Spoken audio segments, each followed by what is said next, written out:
নমস্কার বন্ধুরা, সন্ধ্যাবেলা চলে এসেছি চশমার দোকানে, কারণ চোখের ডাক্তার দেখিয়েছিলাম, চশমাটাও ভেঙে গেছে, পাওয়ার চেঞ্জ করেছে, এটা চশমা বানাতে দিলাম। তারপরে আমার হাজব্যান্ড বললো চৈত্র মাসে তো একটাও শাড়ি কিনিনি, তাহলে চলো একটা শাড়ি কিনে দিই।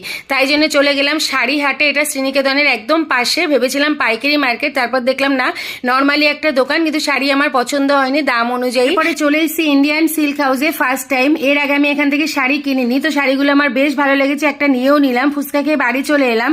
আর দেখুন এই শাড়িটা আমি কিনেছি, শাড়িটার বডিটা পুরো এরকম, আর এটা হচ্ছে আঁচল, আর আঁচলটা কিন্তু পুরো এক কালারের, আর এটা হচ্ছে ব্লাউজ পিসের মধ্যে একটা সেলফ কাজ আছে।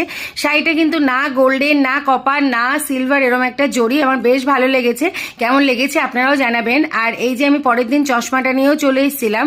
চশমাটা কিন্তু একদম অন্যরকম হয়েছে, একটু দাম নিয়েছে, কিন্তু আমার বেশ ভালো লেগেছে। যেটা পরিষ্কার করার জন্য একটা অয়েল টাইপের দিয়েছে। এই যে চশমাটা পরে কেমন লাগছে অবশ্যই কিন্তু কমেন্ট করে জানাবেন। করতে আমার ভালো না লাগলেও এটা কিন্তু বেশ ভালো লাগছে।